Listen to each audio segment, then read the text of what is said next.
Although the Santa Cruz came first, the Ford Maverick was the one to get pretty much all the credit for reinventing the small pickup segment.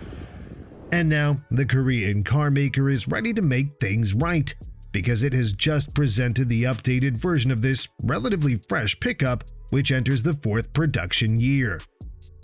The list of novelties is pretty long, and the refresh is quite comprehensive, so we wonder now, is the new 2025 Hyundai Santa Cruz the best midsize truck around? Stay with us to find out.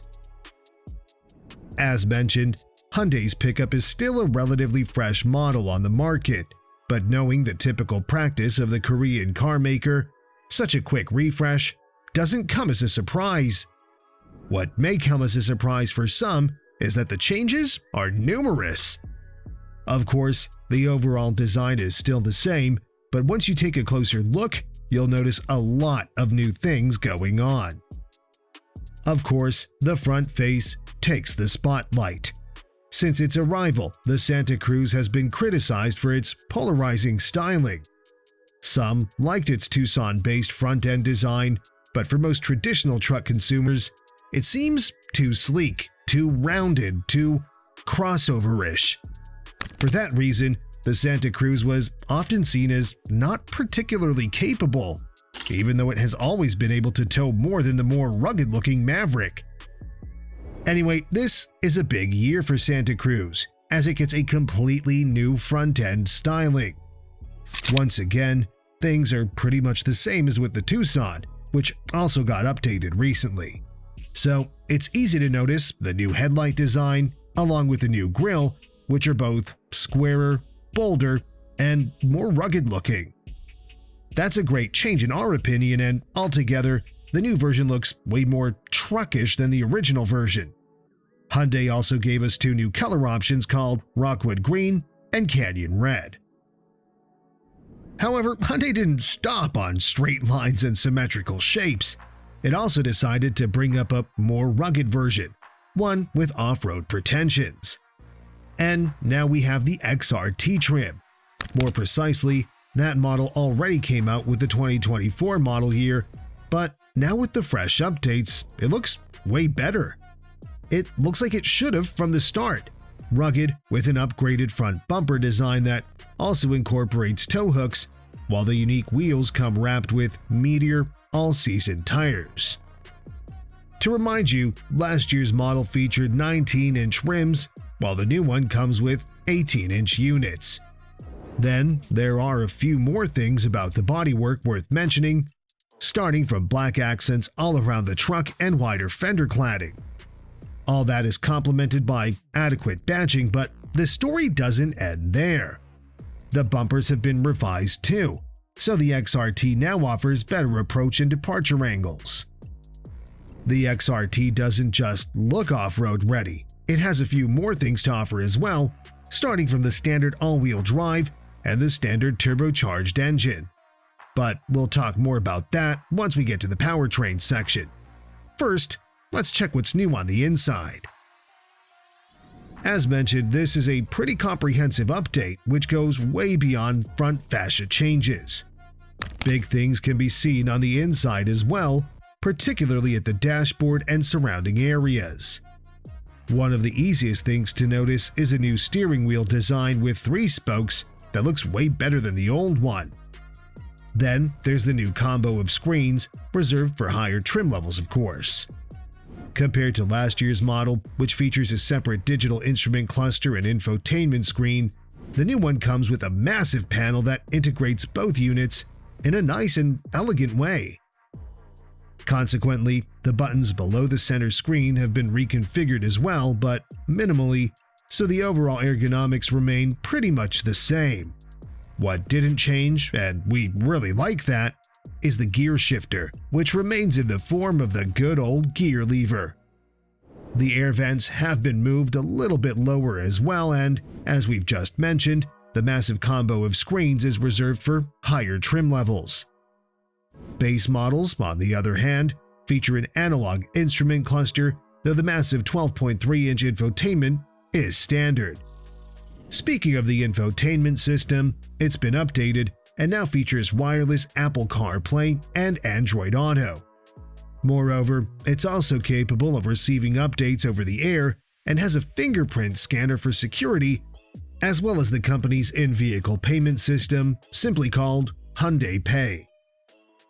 As for the rest of the cabin, the overall layout, of course, remains mostly the same, except there's a new medium gray upholstery, while the rear seat center armrest now comes with a couple of cup holders.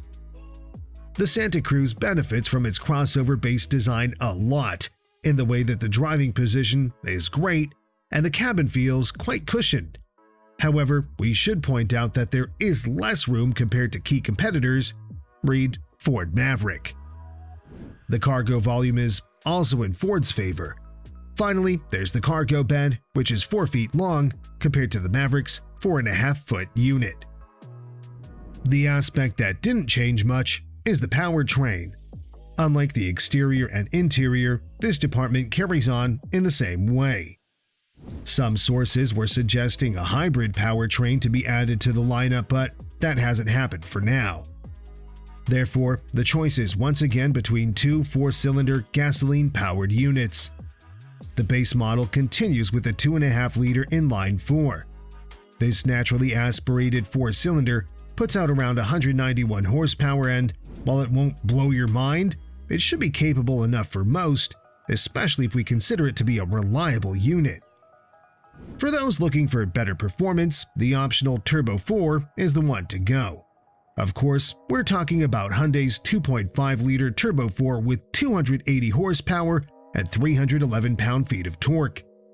That's the most capable engine in the class, so it doesn't surprise that with this one, this unibody pickup can hit 60 in just 6 seconds.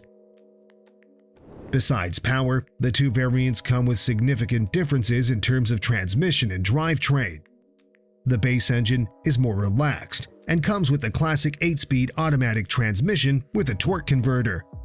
The Turbo 4, on the other hand, utilizes a dual-clutch gearbox and, unlike the base model that starts with front-wheel drive, this one comes exclusively with all-wheel drive. Models with the Turbo 4 are quicker and can also tow more, up to 5,000 pounds, which is 1,000 pounds more than the Maverick's best. Base models are good for an also respectable 3,500 pounds. Finally, a few words about fuel economy, which, of course, remains the same as for the previous model year. So, with the base engine and front-wheel drive, you can count on about 22 miles per gallon city and 26 mpg on the highway. The four-wheel drive version with this engine returns around 21 miles per gallon in the city and 25 mpg on the highway. In the case of the Turbo 4, the average fuel economy goes around 19 mpg in the city and 27 mpg on the highway. Some things about the 2025 Hyundai Santa Fe are left to be specified, especially when it comes to the exact lists of standard and available equipment. Still, we know that the base trim level organization remains the same. Just like the 2024 model, the refreshed truck will come in 5 basic variants: SE, SEL, Night, XRT, and Limited. The SE will remain the entry-level version, but now it'll come standard with a 12.3-inch infotainment screen instead of an 8-inch unit. It's also worth mentioning that even this most basic trim comes with a solid number of safety features such as forward collision mitigation, lane keep assist, blind spot monitoring, rear cross traffic alert, and many more. We expect it to go for around $29,000. The SEL will carry on as the first step above the most basic version, with a focus on providing more convenience. That refers to things like heated mirrors, proximity keyless entry, heated seats, power adjustable driver seats, and more. And the starting price should go at around $32,000. The Night trim is expected to cost around $40,000, and that's mainly because the turbocharged engine is standard. Other than that, this particular version is mostly about visual upgrades, about things like unique black wheels, black exterior, blacked interior, etc. Then goes the XRT trim we talked a lot about in this video, with all those off-road bits. If you want a rugged look, prepare to pay at least $42,000. Finally, the Limited stands out as the most luxurious range-topping version. We estimate it'll cost around $43,000, and for that money, expect to get a full load of tech and convenience features.